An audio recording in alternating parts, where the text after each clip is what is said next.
aujourd'hui, eh bien, je vais vous parler de la danse dans l'art. Et c'est vrai que je me suis posé la question, je me dis, tiens, c'est du coup, comment les artistes ont représenté la danse, qu'est-ce que ça a retransmis de notre vision de différentes sociétés, quelle danse on représente, pourquoi, qu'est-ce que ça dit aussi de nos habitudes culturelles en remontant un petit peu le temps. Et c'est vrai que ça a été assez plaisant de travailler sur ce sujet-là et j'espère vous retransmettre cet aspect aussi plaisant. Donc je vais faire une partie, on va dire, chronologique, si ça veut bien fonctionner. Attendez. Ah, il veut pas? Allô? C'est beau la technique. Mais oui, voilà. Voilà. Juste pour resituer, donc danse, je me suis évidemment attardée à la définition. Avec déjà ce qui m'avait frappé dans le dictionnaire, c'est la notion d'activité ludique. Donc c'est-à-dire qu'aujourd'hui, il y a ce rapport amusant à la danse, ce divertissement. Je me suis dit, tiens, est-ce que ça a toujours été le cas? Comment ça a évolué? Comment les sociétés anciennes, est-ce qu'elles dansaient pour se divertir? Comment on le représentait, etc. Une personne seule, plusieurs partenaires, donc exécutant une suite de pas, de mouvements du corps et d'attitudes rythmiques, le plus souvent au son d'une musique instrumentale ou vocale. Là, pareil, je me suis demandé, est-ce que, en gros, déjà, comment on représente le mouvement, le rythme, qui est représenté en train de danser, et aussi, est-ce qu'il y a forcément du chant, de la musique? Enfin, je me suis posé un petit peu ces questions-là, au fur et à mesure, et évidemment, on va commencer par un très gros morceau qui est Antiquité et Moyen-Âge. Là, on pourrait dire, mais mélanger ces deux périodes peut paraître étonnant, mais il y a souvent des liens entre ces deux périodes, quoi qu'on en dise, même s'il y a un rapport différent avec la religion notamment catholique, enfin la religion du Grand Livre, enfin les trois religions du Grand Livre, mais il y a quand même des choses qui sont clairement en transition, une sorte de suivi logique, finalement de vision de la société. Et on va voir notamment qu'il y a un rapport très fort entre le moral et le sacré, en fait, dans l'usage de la danse.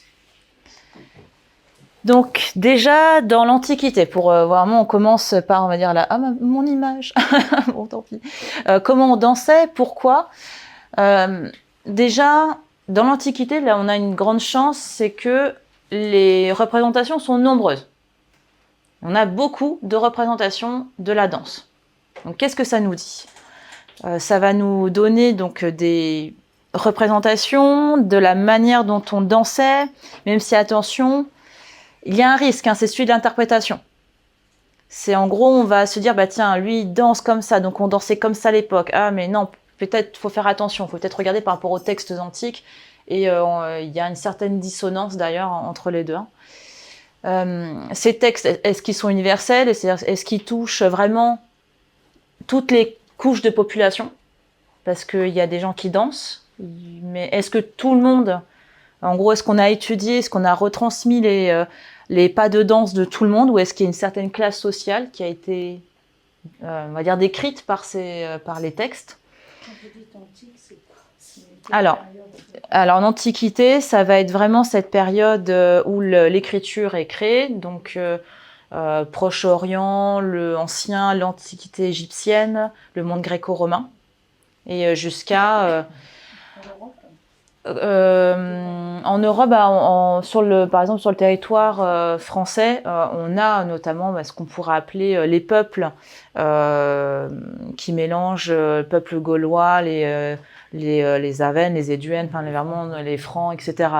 Toutes ces différents peuples qui vont être présents, qui ne sont pas fédérés, et jusqu'à l'arrivée, au final, plutôt la déposition du dernier empereur romain d'Occident. Donc là, vous avez aussi des représentations sur ça?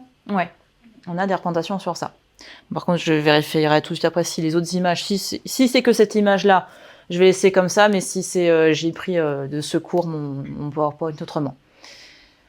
On va voir aussi qu'il y a des moments spécifiques, il y a des danses spécifiques, il y a des contextes. Est-ce qu'on est dans le cadre d'un rituel? Est-ce qu'on est dans un cadre normal?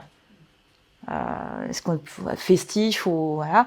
Est-ce que c'est toujours associé à la musique? Je me suis posé toutes ces questions. Donc voilà, pour vous montrer donc un vase grec déjà pour commencer. Donc d'emblée, la chose la plus importante qui soit, la danse est un mouvement avec une musique, très souvent un chant, et il y a très souvent cette connotation sacrée, ce principe de rituel qui est en place dès l'Antiquité, notamment égyptienne, mais aussi pendant le Proche-Orient ancien, phénomène qu'on va retrouver aussi dans l'Antiquité gréco-romaine. Il y a des contextes pour la danse, qui est notamment les rituels funéraires. Vraiment, les rituels funéraires vont être des moments clés où le corps va s'exprimer pour honorer un dieu en devenir. Parce que dans l'Égypte antique, dès qu'on décède, on devient un Osiris, on devient un dieu, en fait. C'est un petit peu particulier, mais normalement, le but de toute personne sur Terre, chez les Égyptiens, c'est de devenir, lors de son trépas, un dieu. Donc on a des représentations de figures, donc très souvent des figures féminines. Là on va voir, c'est marrant parce que ça rejoint un petit peu, il y aura des ponts je pense avec la BD, parce qu'effectivement il y a une grosse part consacrée à la représentation des femmes qui dansent, parce que beaucoup ça ne veut pas dire que les hommes étaient absents, pas du tout, mais c'est juste qu'il y a eu à un moment donné une préférence pour la représentation du corps féminin en train de danser, avec évidemment certaines connotations à certains moments. Et ça nous permet de voir notamment les attitudes. Donc par exemple là on est dans un contexte funéraire, c'est une danse rituelle avec l'envoi, donc les joueuses de musique. On sait qu'on est dans un contexte funéraire déjà parce qu'on est dans une tombe, et en plus ces personnes ont un cône d'encens sur la tête, l'encens qui est vraiment utilisé dans un contexte sacré.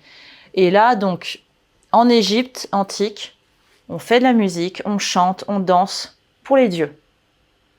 Donc dans tout ce qui est représentation, on va dire, classique. Par contre, de nouveau, ça ne veut pas dire qu'à côté, on ne dansait pas ou on ne s'amusait pas ou autre. C'est juste que dans l'art, ce qui nous reste, nous, c'est des représentations de ce type-là. Dans tout ce qui est conventionnel. La danse, pour l'amusement, ça nous manque, on ne sait pas trop. Et tout comme là, donc la danse est très souvent liée aussi à une pratique très fréquente qui est le métier des pleureuses, qui sont là pour pleurer la mémoire du défunt. Je voulais mettre en parallèle ces deux activités parce qu'on reconnaît très souvent les danseurs et danseuses avec les mains au ciel. C'est à la fois une attitude de dévotion, de prière, et en même temps une danse.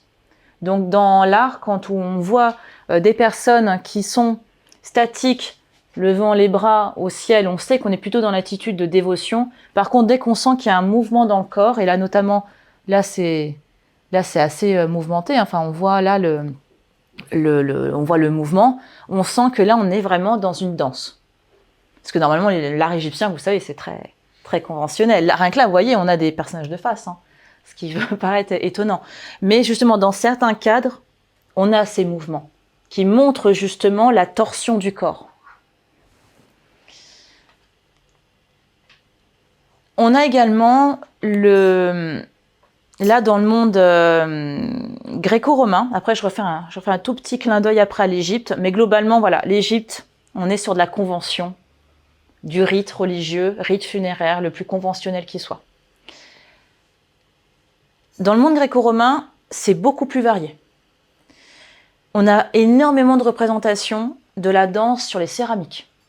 Donc quand vous irez, par exemple, au Louvre, on a énormément de céramiques grecques. Regardez un petit peu, vous verrez parfois des personnages dans des positions un petit peu étranges. Et du coup, c'est très compliqué pour les historiens de l'art notamment de savoir est-ce que ça c'est de la danse, est-ce que ça c'est pas plutôt la représentation de quelqu'un qui est en souffrance, est-ce que là on est sur une figure d'invocation. Enfin, les représentations sont tellement riches que parfois on s'en mêle un petit peu les pinceaux. On a parfois des difficultés d'interprétation. Donc beaucoup de représentations. Les textes ne sont pas très utiles. Enfin, c'est pas qu'ils sont pas utiles, c'est que en fait, les textes vont dire certaines choses, mais ils ne vont pas décrire. Il est là le problème. Les textes antiques ne vont pas vraiment décrire les danses. Ils vont parler dans certaines pièces de théâtre, ils vont parler de certaines danses, D'ailleurs, c'est très très souvent associé à des contextes particuliers, je reviens juste après sur ça. Mais en tout cas, la description, on sent que la technique, en gros, il y a une passation de la danse de vive voix à vive voix, ou de pratique à pratique. Et là, notamment, on sait que sur cette céramique, on a une procession dansée. Là, on a, pareil, dans la représentation, on a très très souvent cette sorte de ronde. On la retrouvera au fur et à mesure. Donc là, le principe de ronde, on va le voir, c'est très très très fréquent dans l'art, jusqu'au XXe siècle. Même encore aujourd'hui, dans certaines cultures, notamment la culture grecque, enfin les cultures méditerranéennes, on danse beaucoup en ronde. Il y a vraiment la sardana, on a vraiment ces danses-là. Mais en fait, c'est des danses très anciennes qui ont eu, en général, ce sont des danses qui ont été très liées au rituel. Parce qu'il y a cette notion, là on sent, il y a un rythme, en fait. La forme de l'objet est très pratique parce qu'il nous permet d'utiliser la forme pour montrer donc cette procession dansée qui va vers l'autel. Donc ça, c'est un autel, donc c'est en lien avec un rituel divin. Et donc on voit, donc ces personnes sont en train de danser et elles se dirigent vers l'autel. Donc même le mouvement, la roue, on sent ce cercle-là qui donne ce rythme, en fait, implicitement. Et donc on est sur aussi des pratiques qui sont très très très courantes. C'est-à-dire que dans le monde gréco-romain, même en Égypte, on sait qu'on danse. On aime beaucoup la danse, ça fait partie du quotidien. Et ici notamment, donc on a un contexte particulier, qui est le sujet, c'est un satyre, donc avec peut-être une ménade. Et donc là, on est sur la citation du cortège de Dionysos, donc avec le cortège dionysiaque, où là on est sur une thématique qui va du coup nous intéresser. Donc là on retrouve aussi le cortège dionysiaque avec une ménade. On voit donc le mouvement de nouveau, le drapé qui donne aussi ce mouvement, elle qui fait la musique, et on sent le principe de procession, donc beaucoup de danse en procession aussi. Et qui dit Dionysos, dit très souvent vin qui coule à flot, on se laisse aller, on danse. Et en général, cette sorte de dance floor antique, il est très lié à je dirais pas des débordements, mais vous avez peut-être entendu parler de l'hubris. Ça vous parle, l'hubris? Oui, voilà.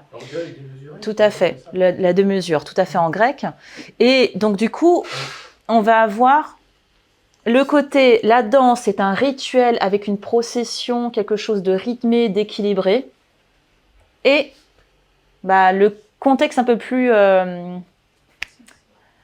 social avec les fêtes, où justement c'est le moment où il se passe, on accepte qu'il se passe des choses, et on a vraiment des moments où on accepte, et on voit dans certaines pièces de théâtre, on a des références à des personnes qui dansent, et en général, il est clairement dit, elle se laisse un peu trop aller, c'est pas conventionnel, il n'a plus l'âge, elle fait ci, elle fait ça. On sent que derrière, il y a une notion de convention qui n'est plus respectée parce qu'on est dans un contexte très festif avec beaucoup d'alcool, concrètement.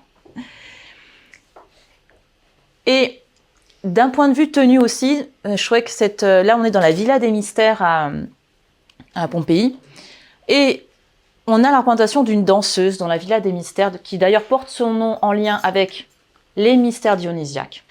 En fait, donc c'est des sortes de cérémonies très sacrées, très intimistes. On ne sait pas grand-chose, parce qu'il n'y a quasiment aucun texte. Ça se passait vraiment de petite bouche, de bouche à oreille. Mais en tout cas, ça nous donne la représentation d'une danseuse. Et où là, on est clairement dans quelque chose de très intimiste. Donc là, on est dans une soirée, on va dire, un peu privée, où on a donc cette danseuse qui danse nue.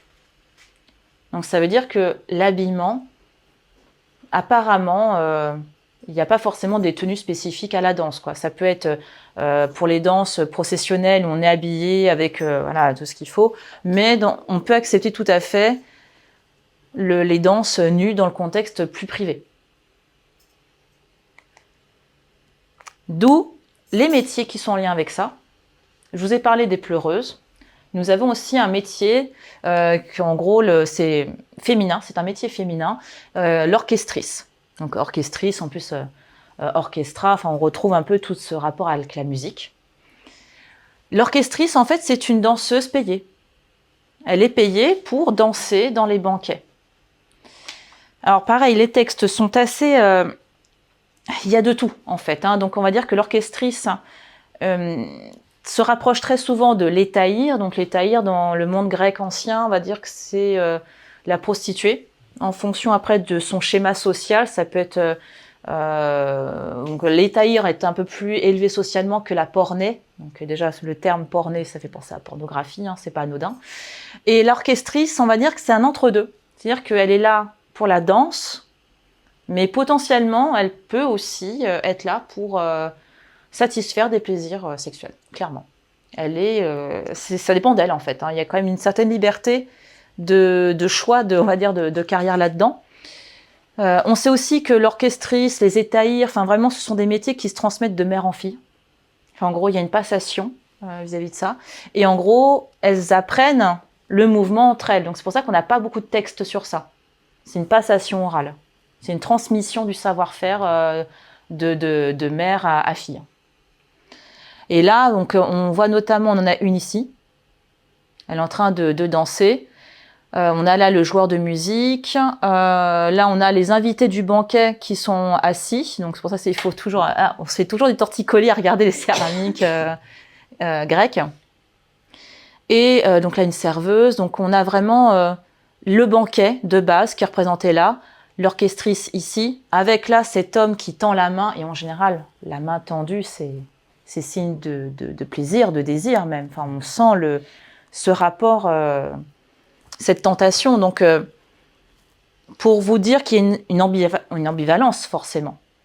Il y a la séduction dans la danse, les plaisirs de la danse, et le côté aussi processionnel, rituel. Enfin, vous voyez, déjà, on a deux univers qui se mélangent là. Et là, en plus, l'objet, il est là pour ça, c'est-à-dire que c'est une coupe à boire. C'est une coupe à boire utilisée dans les banquets.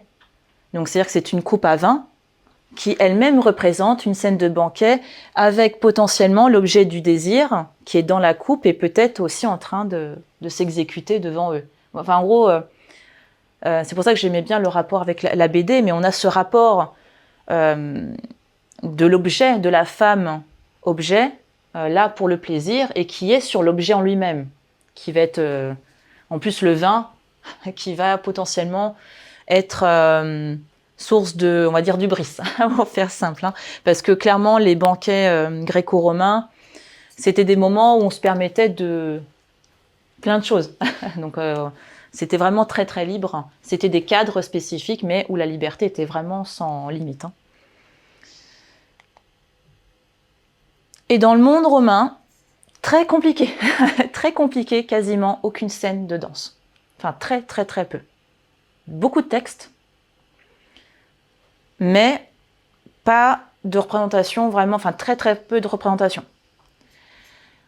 Ce qui est sûr en tout cas, c'est que c'est très lié au monde du théâtre. Déjà dans le monde gréco-romain, hein, c'est lié au théâtre. Hein. Il y a de la prestation dansée pendant les représentations théâtrales. Par contre, dans le monde vraiment romain, c'est poussé encore plus loin. C'est-à-dire que le pantomime qui va... Enfin, il y a plusieurs types de représentations théâtrales, mais le pantomime, qui est censé représenter notamment, enfin mimer notamment des scènes mythiques, enfin mythologiques, etc., il le fait selon des danses qui vont se transmettre là, de père en fils. On a quelques danseuses, mais c'est très souvent des hommes, hein, dans la plupart des cas. Et là, voilà, on a très peu de choses.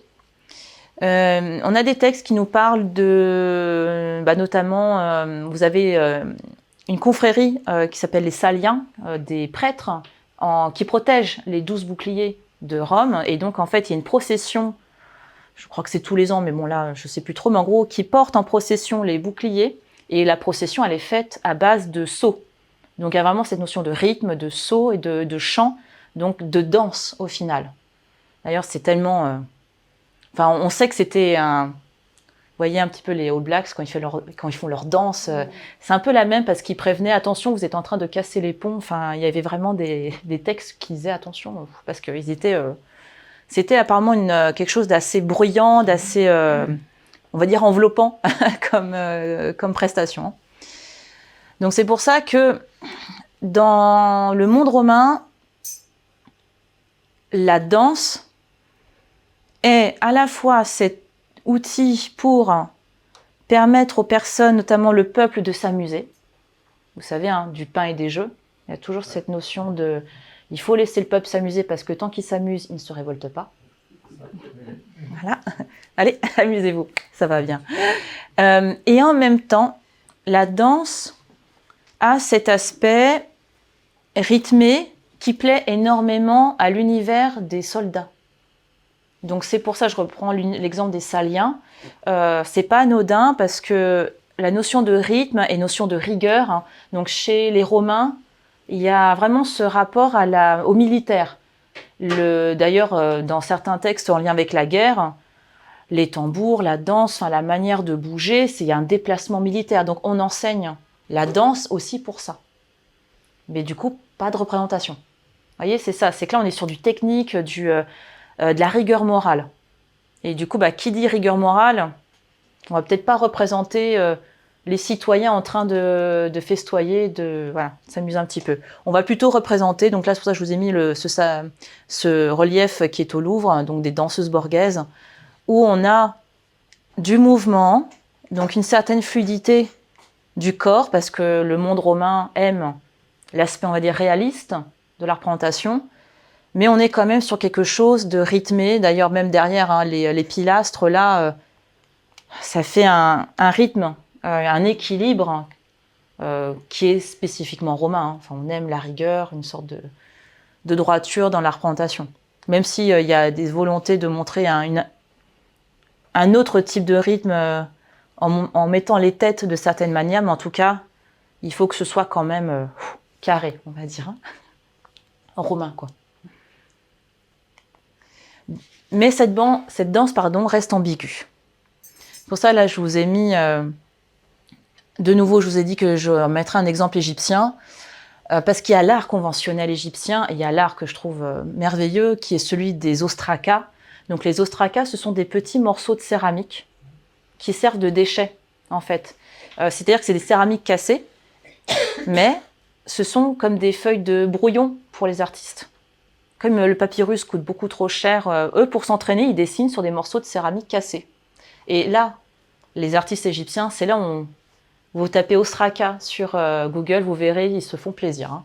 C'est incroyable de richesse, de liberté, parce qu'on dit souvent que l'art égyptien, c'est wow. Oui, sur les tombes des murs. Mais on a tout un panel d'objets du quotidien, des artisans qui avaient besoin de s'amuser un petit peu, de dessiner, de s'entraîner. Et là, voilà, celui-là, la danseuse qui virevolte, qui fait cette sorte de roue arrière, là, avec le rapport aussi à la nudité des corps. Enfin, il y a une très grande sensualité, là, dans cette représentation-là. Et bon, il y a des scènes très grivoises, hein, évidemment. J'ai pas mis du tout, parce que c'est pas vraiment lié à la danse, mais je vous dis, regardez, c'est très instructif sur ce qui est conventionnel et ce qui ne l'est pas. Et là, pareil, on retrouve une orchestrice, donc c'est cette figure féminine qui danse, qui est payée pour, avec aussi, pareil, il y a un rapport, en plus, elle porte une peau de panthère, donc la référence à Dionysos, un des attributs de Dionysos, hein, c'est la peau de panthère, et le rapport aussi, elle est seins nus, enfin, il y a une torsion, enfin, on sent qu'elle est en action de danse, et puis elle utilise ces sortes de... c'est comme des castagnettes, enfin, c'est un terme précis, hein, je ne sais plus comment ça s'appelle, mais c'est très lié, en gros, c'est vraiment une rythmique particulière. Il y a des reconstitutions qui ont été possibles grâce à notamment une maître de conférence en histoire de l'art, si je ne me trompe pas, mais en tout cas, c'est lié, le rythme est lié avec cet instrument de musique et évidemment la double flûte. Et pareil, c'est une coupe à boire. Donc c'est lié avec... voilà. Et le genre de flûte fait partie de la troupe aussi? Très souvent. Le holos, ouais, tout à fait. Ouais, très. Ils ont leurs musiciens Alors ça, non, de nouveau, c'est très compliqué de savoir parce qu'il y a tellement de catégories d'orchestrices. Hein. Il y a celles qui, on va dire, assez communes, qui ne coûtent pas très cher dans la prestation, et celles qui, effectivement, c'est comme les taïrs, elle va être une dame qui va effectivement avoir sa compagnie. Ouais, ouais, ça dépendra vraiment de son statut social. Ouais, tout à fait. Ouais. Et là, sur le dessin, il a la bouche fermée. Enfin, il joue de la flûte, mais il a... Il a cette sorte de... pour maintenir l'instrument.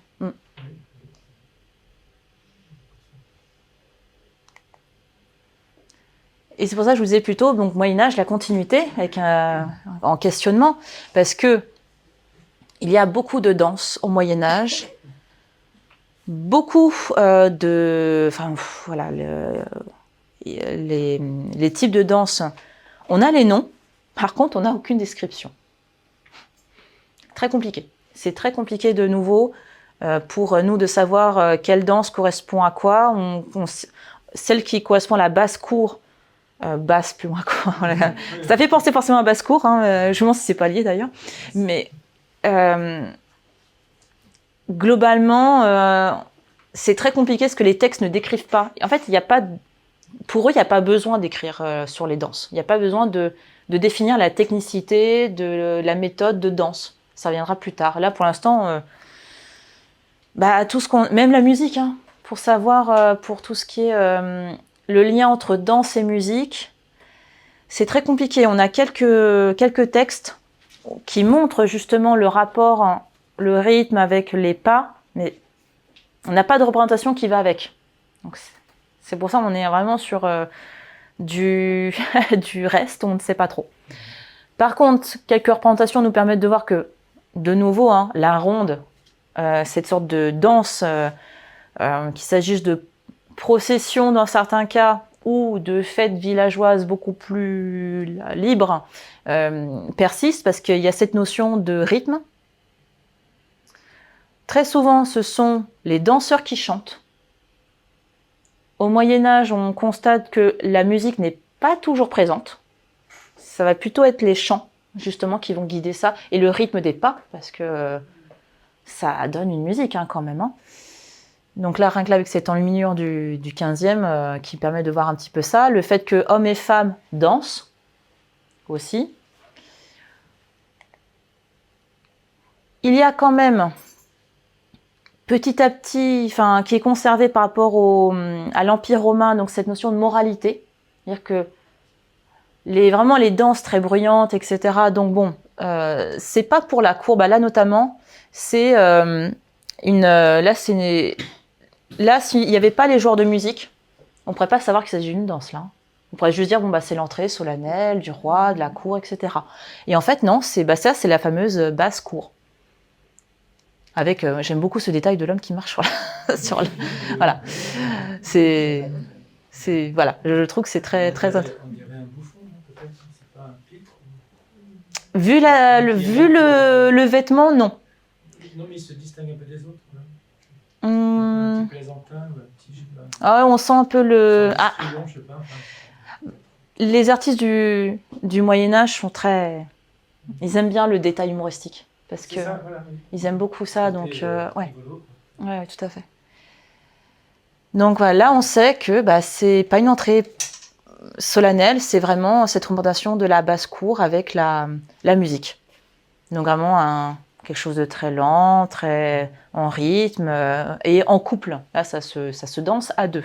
Donc hommes et femmes, évidemment, là on sent la place de chacun commence à être importante. C'est-à-dire que celui qui est en premier, celui qui est en dernier, on sent que déjà là il y a un positionnement important socialement. La danse commence à nous dire des choses sur le contexte social aussi. Hein.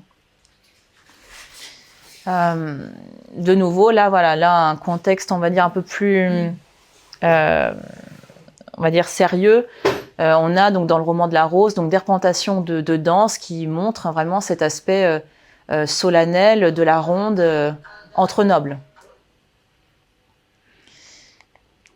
Et On a également donc cet aspect humoristique, effectivement, et là, les enluminures nous disent beaucoup de choses dans les petites marges, ce qu'on appelle les marginalia. On a des petites représentations dans les vignettes qui nous disent le quotidien.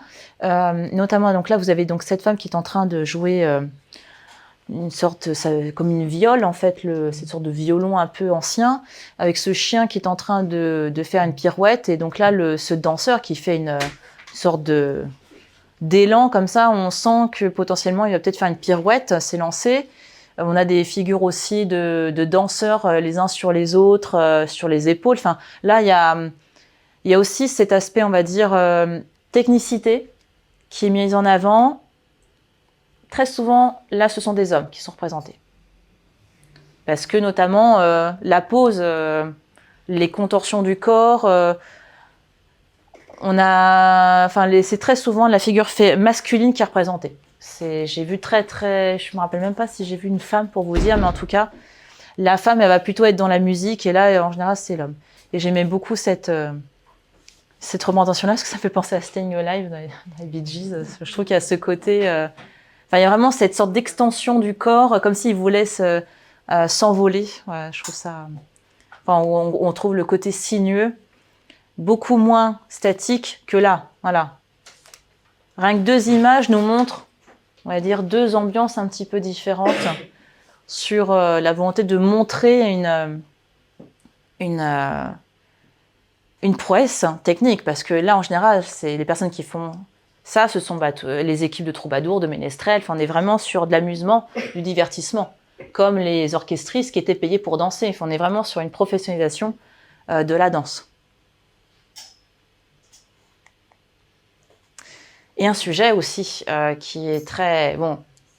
qui tranche évidemment par rapport à ce que je viens de dire, qui est un sujet qui va être de plus en plus fréquent fin du Moyen-Âge, début de la Renaissance. C'est la danse macabre. Donc peut-être un terme que vous avez peut-être déjà entendu, qui est clairement lié, qui est la suite logique d'un autre terme que vous avez peut-être déjà entendu, qui est le memento mori. Vous savez, ces représentations de personnes en train de méditer devant des crânes, par exemple, ou des objets comme ça de la passion, devant la Bible. Vraiment, ce rapport ce besoin de s'inscrire dans une réalité où on se dit, potentiellement, à un moment donné, ça va forcément s'arrêter. En gros, du coup, soyons humbles et acceptons aussi la vie telle qu'elle vient, amusons-nous aussi, et méditons sur la vie et la mort, en fait. Oui, c'est Voilà. Oui, c'est comme les crânes qu'on voit sur les peintures qui sont Oui. On appelle ça des vanités. Oui, mais c'est voilà. Oui, pardon, j'ai utilisé le terme de memento mori, mais le terme français, c'est vanité. Tout à fait. Ouais, tout à fait. Complètement. Donc, la danse macabre. Pour montrer que, évidemment, ça finit comme ça. Voilà. Après, c'est pas... Ça rappelle, quoi, pour une sorte de rappel, quoi. C'est... Comme vous auriez... Petite piqûre de rappel. Vous savez. Après, alors, c'est pas spécifique au Moyen-Âge. On a des petits... Je pense à la peinture. Ah oui, voilà, tout à fait. Mais c'est juste qu'il y a beaucoup de choses de nouveau qui ont disparu et il y avait des objets, je pense notamment aux banquets romains, où c'était justement, c'était la fête. Il y avait des petites figurines qui passaient de main en main, c'était des petites représentations de squelettes. Et en gros, chaque convive se le passait et c'était le petit moment où on se dit, ok, rappelons-nous, quoi. Bon, allez, hop, la deuxième. Voilà. Le jeu des osselets, non? Ça date de cette époque. C'est des petites représentations squelettes. Là, il y a plus l'aspect divinatoire des osselets. C'est plus ça. Mais c'est vraiment la petite figurine qu'on trifouille et on a ce côté un petit peu comme le chapelet. Ce côté un peu, on dit, ok, à un moment donné, ça va s'arrêter, donc j'en profite, ou alors j'en profite pour méditer, etc. La suite logique en Occident, c'est les vanités, puis fin 14e, c'est la danse macabre qui est représentée. Donc la danse macabre, c'est issu notamment d'un ouvrage et surtout de la représentation alors c'était au niveau du cimetière des Innocents. C'était une représentation de la mort qui dansait justement avec tout le monde, en gros pour dire viens, entre dans la danse avec moi. Il y a cet aspect de nouveau un peu rituel, un peu la ronde de la mort qui emmène avec elle dans une sorte de procession rythmée les gens. Et peu importe leur statut social. Alors peu importe, évidemment. Le premier, ce n'est pas, on va dire, le Pékin lambda. Hein. Le premier, en général, c'est le roi, puis le pape. Enfin, en gros, il y a quand même une hiérarchie sociale dans cette petite ronde. Mais globalement, tout le monde y passe. C'est la morale de la danse macabre. C'est en gros, la mort va tous nous emmener dans cette danse finale. Mais c'est vraiment cette notion de danse, quoi. Donc, soit ce sont les morts eux-mêmes qui dansent, soit la mort emmène avec elle les vivants. Mais en tout cas, oui, il y a toujours une hiérarchie. Hein. Et ça, c'est intéressant de voir ça. Et de nouveau, le mouvement de danse se reconnaît en général avec toujours les mains levées. Hein. Ça, et la torsion. On sent le buste, il y a toujours une envie de faire cette torsion du corps qui montre un mouvement, une dynamique de danse. Même la mort, elle a une main un petit peu en l'air et une jambe haute. Là, c'est pareil, voilà, les mains en l'air un petit peu, où on voit la danse qui commence. Donc le contexte de la danse macabre se développe beaucoup à la suite de la guerre de 100 ans, la peste, enfin c'est un contexte qui est un peu pesant.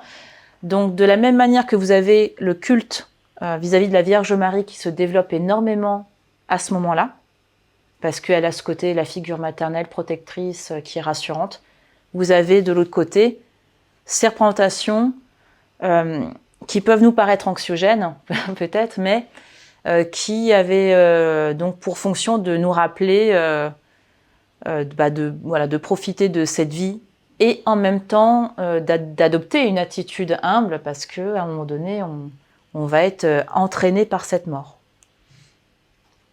Et ça dure jusqu'à la Renaissance. Donc la danse macabre continue, même jusqu'au 19e. Hein. Il y a des représentations de danse macabre, il y a des processions aussi de danse macabre, notamment. Alors c'était très fréquent aussi. Alors c'était pas vraiment des danses, mais il y a eu, notamment je pense à Paris, mais c'était pas que Paris, il y avait dans la plupart des grandes villes, lorsqu'il fallait déménager notamment des cimetières. La plupart des déménagements se faisaient très souvent la nuit parce qu'il y avait cet aspect de respect du corps et potentiellement aussi la notion que la nuit appartient aux morts. Donc on ne fait pas ça de jour. Donc il y a aussi ça, vous voyez vraiment cette notion, jusqu'au 19e, on déménageait les cimetières, donc il y a aussi cet aspect un petit peu de procession de la mort en permanence. Et en plus, la grande peste, il n'y a pas eu qu'une seule peste, hein, il y a eu énormément d'épidémies de maladies comme la peste, le choléra, jusqu'au milieu 19e. Hein. Donc forcément, c'est des épisodes très, très durs pour le peuple, mais qui doivent forcément vivre au jour le jour. Et on arrive donc Renaissance. Donc globalement, le terme de temps moderne regroupe Renaissance jusqu'à la Révolution française. Donc en gros, jusque le fin du XVe siècle, jusque 1789. Et là, on est vers une société où des choses vont être vraiment théorisées. La danse passe sous la plume d'auteurs qui vont essayer de comprendre comment on danse, pourquoi on danse et comment on danse. Donc ça y est, les théories sont là, enfin. Par contre, ça ne veut pas dire que c'est plus clair. Là, ils sont un petit peu clairs et encore, vous voyez, là, c'est une description des pas. Voilà, je vais vous en montrer d'autres. Hein. Ouais. Donc, on a des écrits depuis la Renaissance qui sont de plus en plus présents parce que, de nouveau, là, c'est la continuité avec le Moyen-Âge. Savoir danser, c'est savoir être quelqu'un. Quand on sait danser vraiment avec une certaine rigueur, certaines danses, d'ailleurs, hein, pas toutes les danses, mais il y a certaines danses qui montrent qu'on est quelqu'un de bien, qu'on est quelqu'un de bien élevé, et donc un courtisan. Et là, voilà, déjà, on va avoir une distinction vraiment sociale qui se met vraiment en place de manière quasi institutionnelle. Donc on a ces impératifs, c'est-à-dire qu'on doit apprendre à danser. Et pour apprendre à danser, il nous faut des théories. Hein. Sinon, comment on fait? Passation orale, ok, mais au bout d'un moment, l'invention de l'imprimerie, c'est très pratique, autant en profiter. Hop, on imprime des ouvrages de transmission du savoir sur la danse et on apprend à danser. Et surtout, qui dit danse apprise, danse enseignée, ça distingue des autres qui font leur fête au village, quoi. Concrètement, c'est ça. Hein. On les respecte aussi, hein, attention, mais il ne faut pas oublier que le moi est dans une société aristocratique, donc il doit se distinguer du reste. Parce que justement, voilà, la notion de fête au village, donc vous avez beaucoup de représentations. Là, à ce moment-là, on a de plus en plus de représentations parce que nous avons de plus en plus de nature morte. Même si, attention, la nature morte peut avoir... en fait, on va avoir à la fois la nature morte et les scènes de vie quotidienne. Donc, on les met parfois un peu dans le même bateau, enfin dans la même catégorie. C'est juste qu'en tout cas, on a un très grand développement des scènes du quotidien et des natures mortes. Au cours,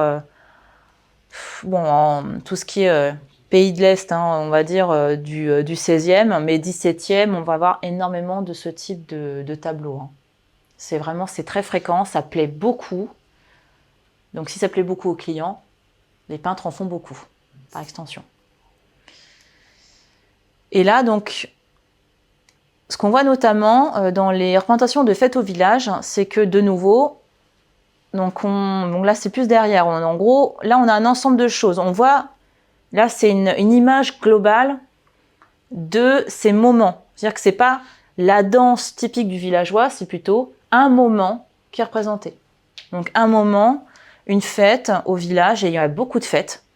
Il y a toujours, rien que là on voit en plus avec cette bannière, il y a toujours un moment pour faire la fête. Il y a le début du printemps, il y a la fin de l'hiver, enfin vraiment il y a très ponctuellement des fêtes pour célébrer la nature, la religion, enfin il y a plein de fêtes.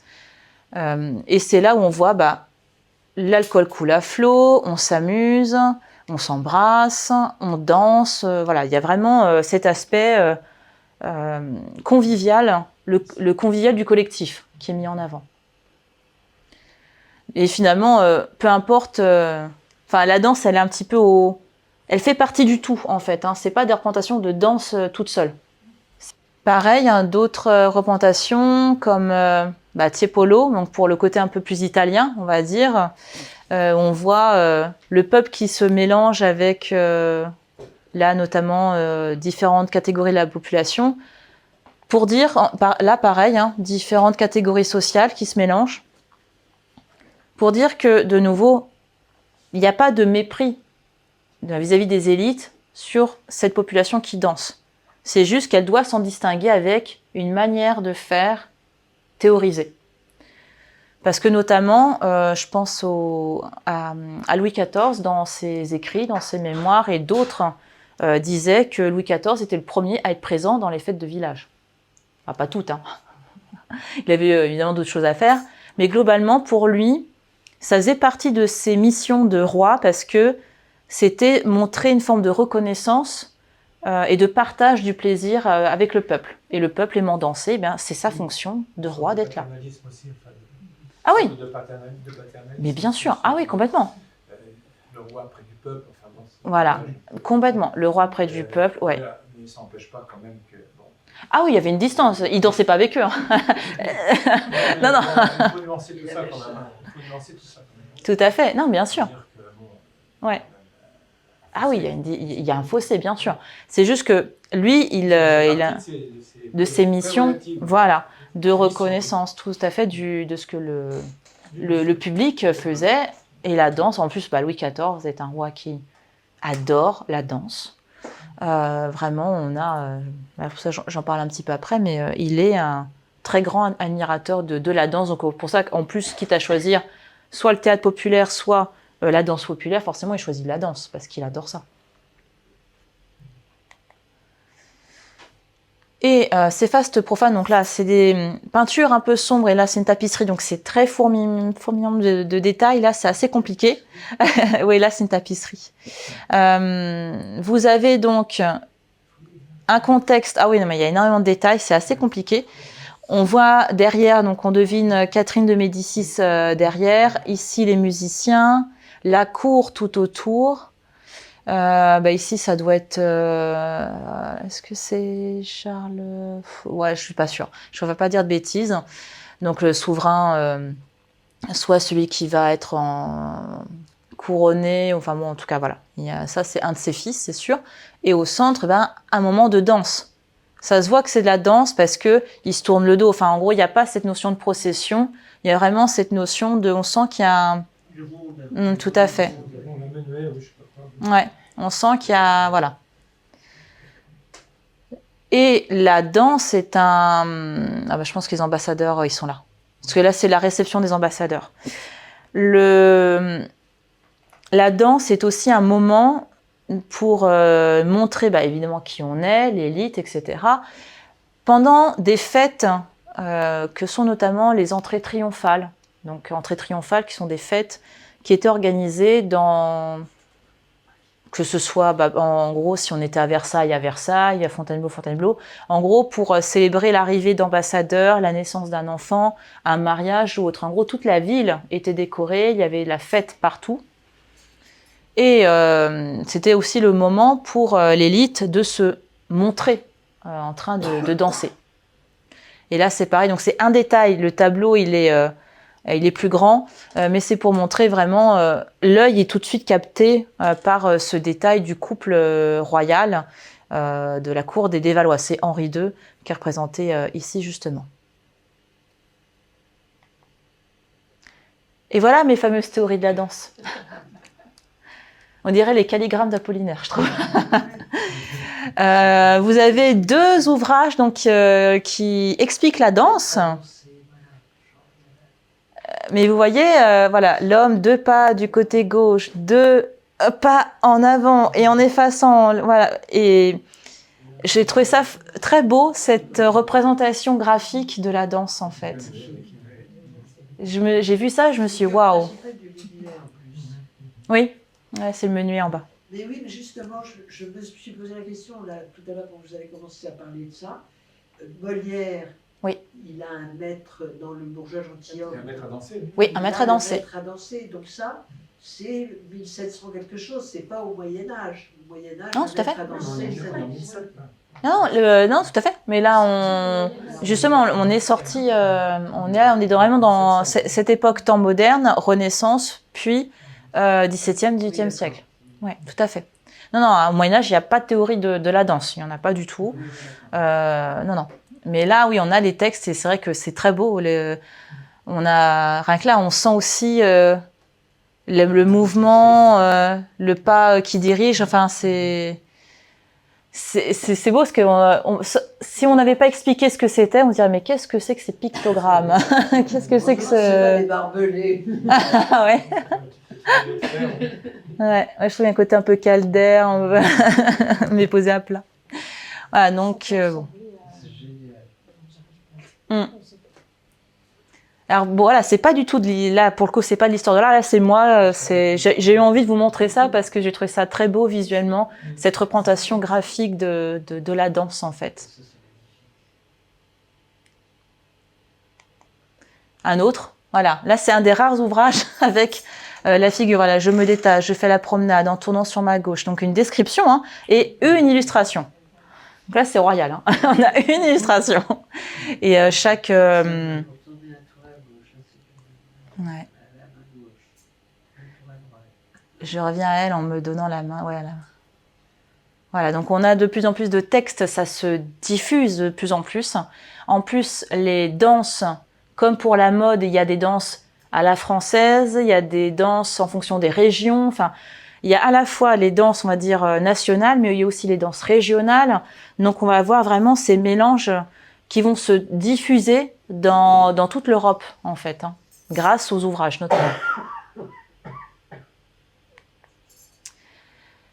On a aussi des profils de danseuses, notamment la Camargo, qui était, c'est elle là, qui est représentée, qui était réputée pour être une incroyable danseuse, un peu sulfureuse, notamment parce qu'elle montrait beaucoup ses chevilles. Voilà. C'est ça. Pour nous, un détail, hein, mais là, enfin, mais voilà, tout est ici en fait. Hein, on voit parce qu'il y a une certaine noblesse hein, dans sa manière de son mouvement. Il est très élégant, très beau. Et là, voilà, ce petit détail c'est la Camargo. Enfin, vraiment, c'était elle qui était réputée pour ça. Au 18e, enfin, c'est vraiment une réputation sulfureuse par rapport à ça. Après aussi parce qu'elle était clairement femme entretenue par l'élite aristocratique. Mais vraiment aussi ça aussi. Hein, non. Et le roi danse, donc pareil, démonstration du pouvoir. Cette danse, je vous avais montré un autre détail tout à l'heure. Là, c'est un autre détail que je trouve donc c'est la virevolte. Enfin, c'est une danse où en gros c'était soi-disant la danse préférée de la reine Margot parce que c'est extrêmement enivrant, ça tourbillonne. Alors qu'on est vraiment sur une danse royale de base. Hein. C'est l'un des contre-exemples très très intéressants qui est très très mouvementé. Très dynamique et très lié aussi un peu à une forme de, je dirais pas de séduction, mais il y a quand même cette notion de perte des repères, perte des sens. On se laisse aller. Et en même temps, à côté, voilà, on va voir les danses beaucoup plus solennelles. Ouais, c'est voilà la danse de démonstration de soi, hein, la danse royale où tout le monde regarde le couple royal danser. Et évidemment, Louis XIV dans le rôle d'Apollon qui aimait énormément danser, comme je vous disais, et qui était même en représentation, enfin qui jouait souvent des spectacles de danse devant un très grand public, un très large public, et qui était apparemment un excellent danseur parce qu'il était passionné par ça. Mais plus globalement, on apprend à danser tout petit.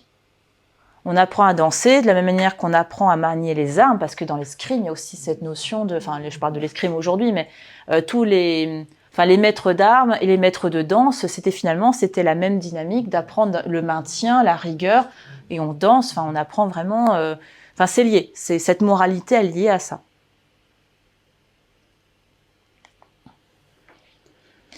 Et on arrive, donc, post-1789, donc... un regard aussi très différent, du coup. Pour ça, là, ça va trancher un petit peu par rapport aux autres époques. Parce que la présentation de la danse va toucher d'autres questionnements.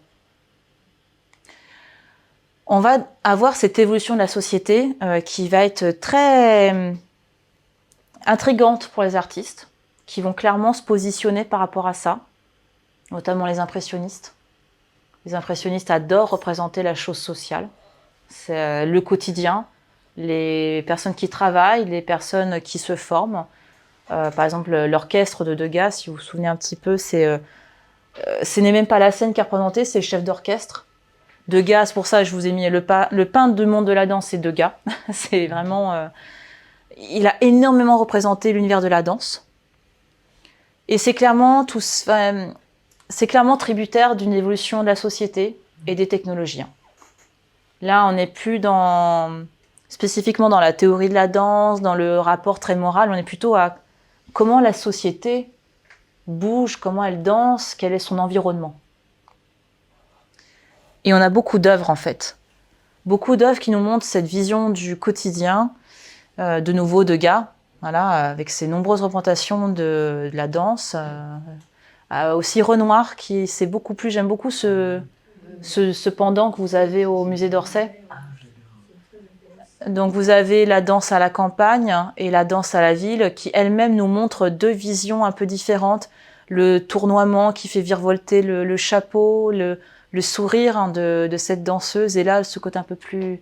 Le maintien qui est encore là, enfin cette rigueur qui est encore présente, ce paraître aussi. Et même le sourire, on sent qu'elle ne sourit pas. Enfin, il y a cet aspect-là également.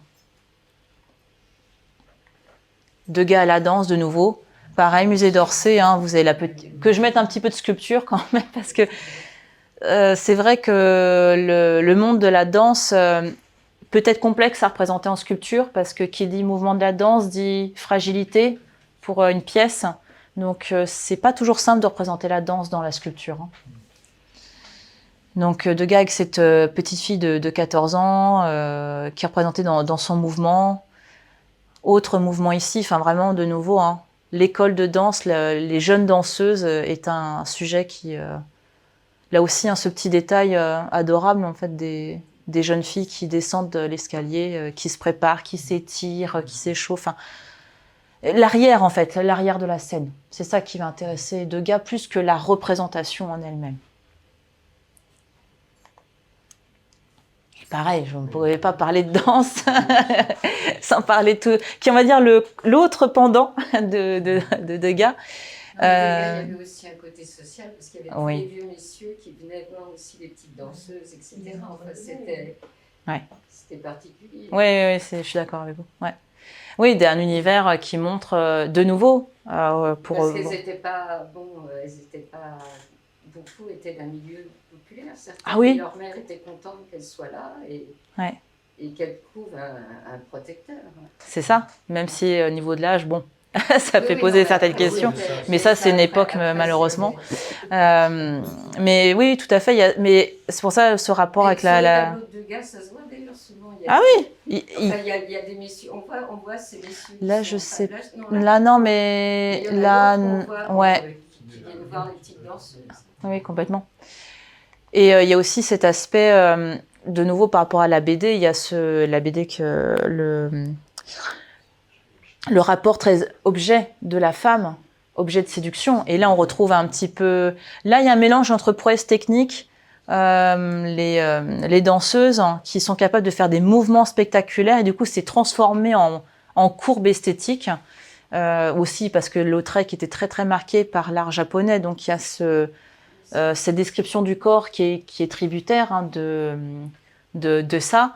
Mais ce qui intéresse Lautrec, c'est ces danseuses, comment elles évoluent, qu'est-ce qu'elles sont capables de faire en gestuelle, et en même temps de montrer une vision de sa société, là notamment le bal du Moulin Rouge, en l'occurrence, les affiches qui sont censées aussi faire venir les gens dans le lieu. Il y a ce côté attractif, hein, c'est une pub. Hein. Donc évidemment, là, le contraste, la botte noire avec le reste qui est une sorte d'ocre, voilà. Mais il y a un contraste bichromique qui montre les jambes. Enfin, c'est une accentuation sur ça, en fait. Pareil, Jane Avril. Donc là, je vous ai mis une petite photo de Jane Avril où on voit vraiment cette souplesse. Avec pour montrer que effectivement c'est la représentation, mais non, les danseuses posaient vraiment très ponctuellement comme ça. Et apparemment, selon les textes aussi, c'était très compliqué pour les danseuses et danseurs de poser pour les artistes. C'est pour ça que les photos ont été très pratiques, parce que les poses étaient horribles. Parfois, ils devaient être maintenus par des câbles pour obtenir la pose, mais c'était très douloureux pour les danseurs, hein, les danseuses. Hein. Ah, vive la photo, ouais, tout à fait. Ça, c'était pratique du coup pour les artistes. Parce que justement, oui, pas de souci. Pour Lautrec, il y avait aussi ce qui est pas si souvent que ça à l'époque, la représentation de Valentin le Désossé, il est là. Ouais. Tout seul, je veux dire.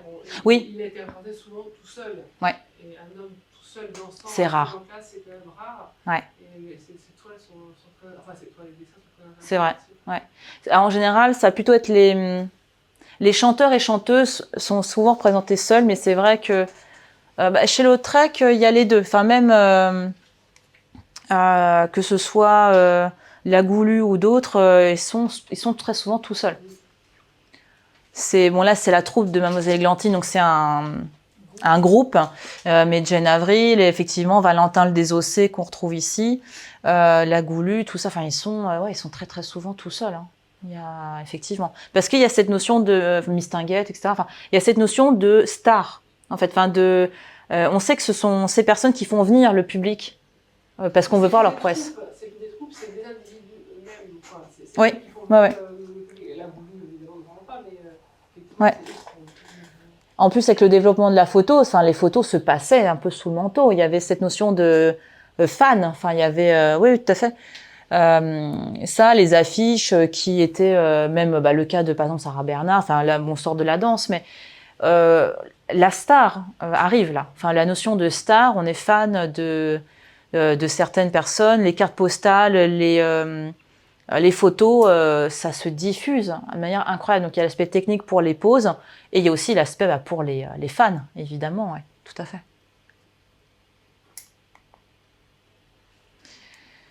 Et par rapport à cet aspect social, on a également, tout de même, je voulais quand même garder cet aspect, on va dire, classique de l'arpentation de la danse. En plus, là, avec Canova, qui est un sculpteur. Donc, bon, là, par rapport à Lautrec et compagnie, on est vraiment plus en avant. Là, on est plus vers début 1810, max 1820.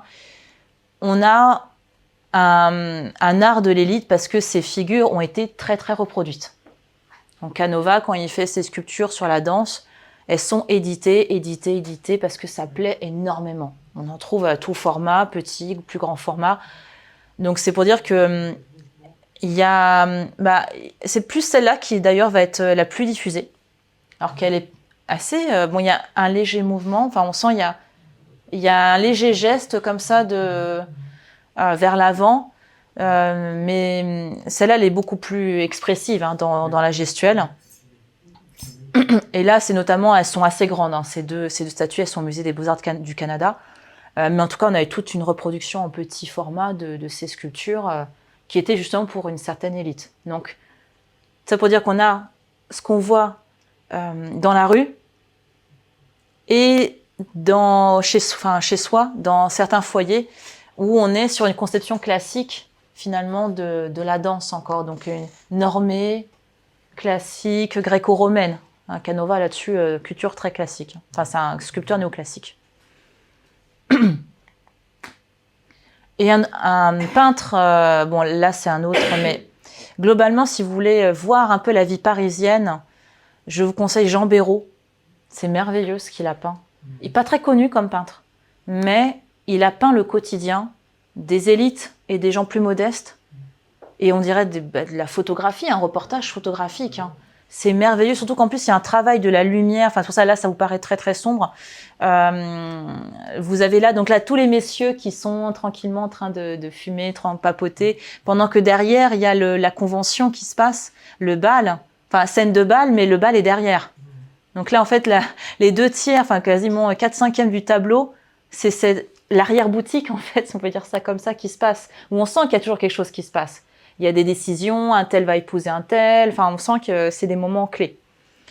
Et donc là, un autre tableau de plutôt Gilbert Victor Gabriel, on voit vraiment le mouvement avec là cette petite hésitation. On sent l'impression que ce petit mouvement qui fait défaut là, qui est assez charmant aussi là, les femmes qui discutent, qui se reposent, là aussi les petites choses qui sont dites.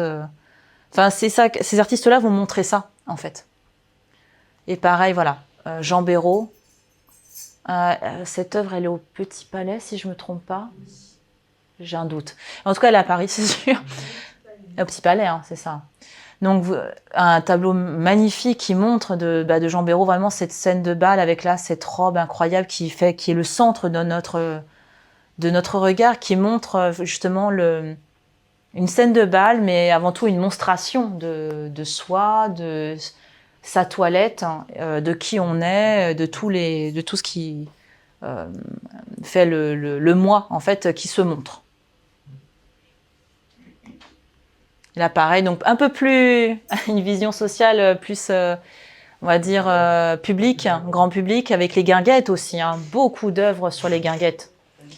Renoir, voilà, évidemment, qui utilise la lumière pour montrer Enfin, il y avait une exposition très belle sur la mode chez les impressionnistes et on voit vraiment comment la lumière montre les effets de tissu qui virevoltent, là en plus avec le bal Molin de la Galette. Et de nouveau Jean Béraud de nouveau, c'est pas les pas, la manière de danser qui importe, c'est ces moments de vie. Les gens, enfin, c'est ça qui va intéresser ces peintres-là. Oui. Ah ouais, mais on dirait une photo. Ah, mais Jean Béraud, vous vraiment regardez, c'est impressionnant. Son travail est magnifique.